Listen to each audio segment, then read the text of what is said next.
घेत त्यांच्या गावाला गेला होतात? भेट झाली तुमची त्यांच्याशी? आबासाहेब मला माफ करा, माझा नाईलाज आहे, मला हे करावं लागतंय.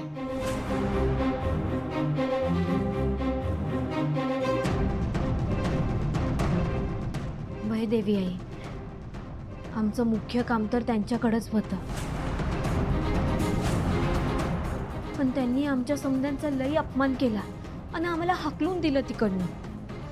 त्या माणसाला ना श्रीमंत माणसांचा लई राग येतो. त्यांची ना त्यांच्या कुठल्या तरी बहिणीनं त्यांना फसवलं म्हणे. त्यांना अडचणीत टाकून सोडून गेल्या त्या. आणि तेव्हापासनं तिचा राग त्या समद्यांवर काढत असतात. लई वाईट माणूस आहेत ते. माणसांशी कसं बोलावं, कसं वागावं हे सुद्धा कळत नाही त्यांना.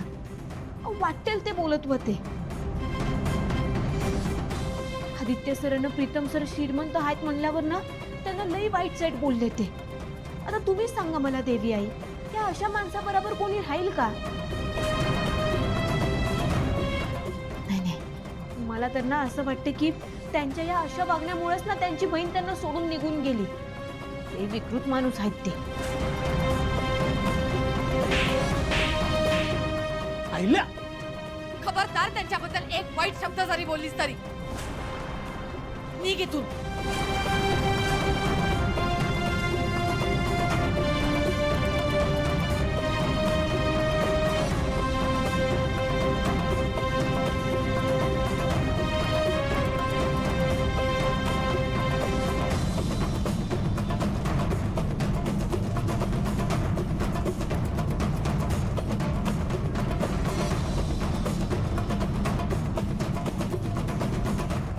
देवी आई, आज सिद्ध झालं, तुम्ही आबासाहेबांबद्दल एक बी वाईट शब्द ऐकून घेऊ शकत नाही. म्हणजे तुमचं तुमच्या भावावर किती प्रेम आहे हे कळतंय. मग एवढं प्रेम असताना तुम्हा बहीण भावांमध्ये नेमकं असं काय झालं की तुम्ही एकमेकांपासून लांब गेलात?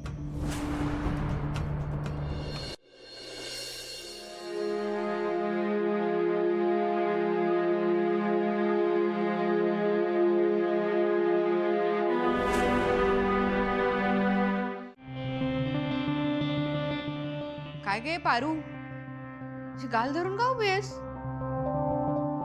ओ, हिला सुद्धा प्रसाद मिळालेला दिसतोय. दिशा, तुला आठवतंय, या पारूमुळे माझ्या गालावर मेहंदीची 5 बोटं उठली होती. तुला पण आठवत असेल ना? पण आज तुझी सेम अवस्था झालीय. कुणी दिला तुला हा प्रसाद? त्यामी, हा काय प्रश्न आहे? कोण देणार आहे दुसरं? तुझ्या देवी आईनेच लावून दिली असेल सणसणीत. काय आहे, गावभर ओव्हर स्मार्ट बनत फिरली तर दुसरं काय मिळणार तिला? काय काय, तुला काय वाटलं? कंपनीच्या बॉस सोबत 4 दिवस खोलीत राहिलीस म्हणजे तू पण बॉसच झालीस का? तुझ्या डोक्यात नक्कीच काहीतरी वेगळा प्लॅन सुरू आहे. And I am damn sure आदित्यला ऑफिसला जा म्हणून सांगण्याचा शहाणपणा तूच केला असणार. काय सुरू आहे तुझ्या डोक्यात? पारू, बोल ना. काय प्लॅन सुरू आहे डोक्यात?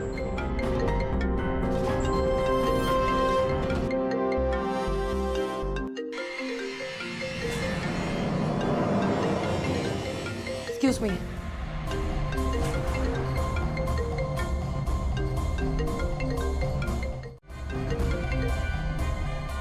मी तुला किती वेळा सांगितलंय मला थोडे दिवस कॉल्स करू नको. तुला एकदा मराठी सांगितलेलं कळत नाही का? ए दिशा, माझ्यावर आवाज चढवायचा नाही. तुझं सगळं ऐकून घ्यायला मी काय तुझं तू बावळट प्रीतम किर्लोस्कर नाहीये. काय काम आहे, बोल पटकन. मला आयुष्यातून उठवलंयस आणि फोन का केलास म्हणून विचारतेस? व्हॉट?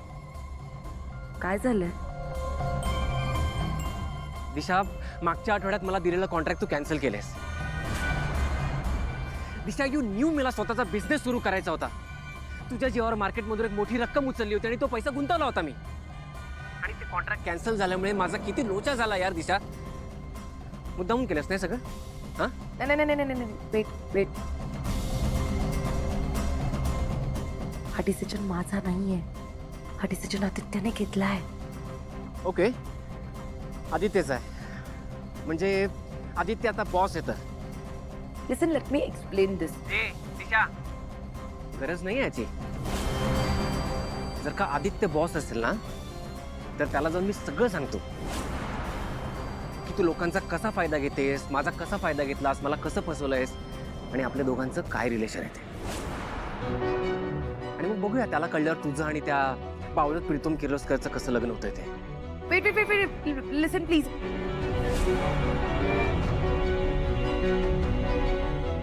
मीर, मला तू प्लीज थोडासा वेळ दे. I will sort this out. हे बघ, काळजी नको करूस. हे कॉन्ट्रॅक्ट तुझ्यासोबतच होईल. Okay please. दिशा, तुला 24 तास दिले. बघूया काय करतेस ते.